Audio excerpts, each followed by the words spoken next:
Bro என்னது அதிமுகவும் திமுகவும் சேர்ந்தா ஆட்சி பிடிச்சிடலாமா? ஆமாங்க. அதை பற்றி இந்த கான்ஃபிடென்ட்டில் நம்ம டீட்டெயிலாக பார்க்க போகிறோம். தாவேகா 108 சீட்டும் ஜெயிச்சு அவங்களால ஆட்சி பிடிக்க முடியாதா? அதுக்கும் வாய்ப்பு இருக்குது. என்னங்கிறத இந்த ஷார்ட்டாக சொல்கிறேன், ஸ்வீட்டாக கேட்டுக்கோங்க. அதிமுக திமுக அவங்க 2 பேரும் சேர்த்தா கிட்டத்தட்ட 120 சீட்டுக்கு மேலே ஜெயிக்கிறாங்க. நடக்கிறதுக்கு வாய்ப்பு இருக்காது அப்படின்னு நீங்கள் சொன்னாலுமே அரசியலில் எதுவாக நடக்கலாம். ஸ்டாலின் சொல்கிறார், நீ 2.5 வருஷம் வச்சுக்கடா, நானும் ஒரு 2.5 வருஷம் வச்சுக்கிறேன், எடப்பாடியும் ஸ்டாலினும் ஒரு அக்ரிமெண்ட் போட்டுக்கிட்டா அதுக்கும் வாய்ப்பு இருக்குது. அப்புறம் திமுக அதிமுக கூட்டணி வச்சுட்டா தாவேக்கா என்ன ப்ரோ செய்வாங்க?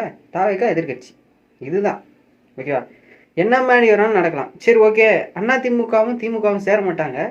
சரி ப்ரோ, அப்போது தாவேக்கா மட்டும் எப்படி ஆட்சி பிடிப்பாங்க அப்படின்னா, கொஞ்ச நாள் ஒரு சட்டப்பேரவை நடக்கிறதுக்கு முன்னாடி முதலமைச்சர் அதெல்லாம் பதவி ஏற்றுக்கிட்டு கொஞ்ச நாளில் சட்டப்பேரவையில் பெரும்பான்மை நிரூபிக்கணும்னு சொல்லிட்டு எதிர்கட்சியெல்லாம் போராட்டம் பண்ணுவாங்க. அப்போது நிரூபிக்கும் போது பண்ண முடியாது அப்படின்னா மறுபடியும் ரிசைன் பண்ணிட்டு நான் புதுசாக எலெக்ஷன் வைக்க நான் ஜெயிக்கிறேன் அப்படின்னு சொல்லிட்டு ஜெயிச்சா உண்டு.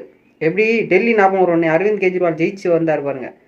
கிட்டத்தட்ட 70 சீட்டில் 28 சீட்டு ஃபஸ்ட்டு ஜெயிச்சு பெரும்பான்மை இல்லை, அப்புறம் 70 சீட்டில் திரும்பி போட்டு 65 சீட்டு கிட்ட ஜெயிச்சார். அந்த மாதிரி வாய்ப்பு இருக்குமா அப்படிங்கிறது. இது வந்து பெரிய தமிழ்நாடு பெரிய ஒரு ஸ்டேட்டு அப்படிங்கிறனால வாய்ப்பு இருக்காது. இந்த மாதிரியும் ஒரு வாய்ப்பு இருக்குது. இல்லை அதிமுகவும் தாவேகாவும் கூட்டணி சேர்ந்தா வாய்ப்பு இருக்குது.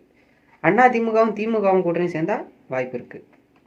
இப்போ அதிமுக திமுகவும் வரல, தாவேகா ஆட்சி பிடிக்கிறதுக்கு இன்னும் ஒரு சின்ன சான்ஸ் இருக்குது. அப்படின்னா காங்கிரஸ் கிட்டத்தட்ட 4-5 தொகுதி, பாமக 4-5 தொகுதி வெற்றி.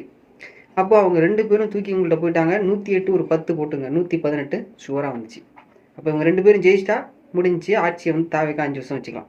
ஆல்ரெடி ஒரு கட்சி ஆரம்பிக்கும் போதே கூட்டணி கட்சிகளுக்கு ஆட்சியில் பங்குன்னு சொல்லிட்டாரு, யாருமே வரல. இப்போ அந்த மெஜாரிட்டியை ப்ரூவ் பண்ணிட்டாரு. கிட்டத்தட்ட 35% ஓட்டு. திமுக அதிமுகவை கிட்டத்தட்ட 20% ஓட்டு தான் வாங்கியிருக்காங்க. மற்றவங்கெல்லாம் 2%, 3% தான் வாங்கியிருக்காங்க, பாஜகவும் பாமகவும். இப்போ என்ன வேணாலும் நடக்கலாம். இதற்கான விடை இன்னைக்கு கூட ஒரு கூட்டம் போட்டதா சொல்லியிருக்காங்க. யாரோட கூட்டணி வைக்கலாம், ஆட்சி அமைக்கலாம் அப்படிங்கிற மாதிரி தாவேக்கா பணியர் உலகத்தில் நடக்கதா இருக்குது. ஓகேவா. வேறு ஏதாவது அப்டேட் கிடைச்சா கண்டிப்பாக நான் போஸ்ட் பண்ணுறேன். வீடியோ பிடிச்சா லைக் பண்ணுங்கள், ஷேர் பண்ணுங்கள். தேங்க்ஸ்.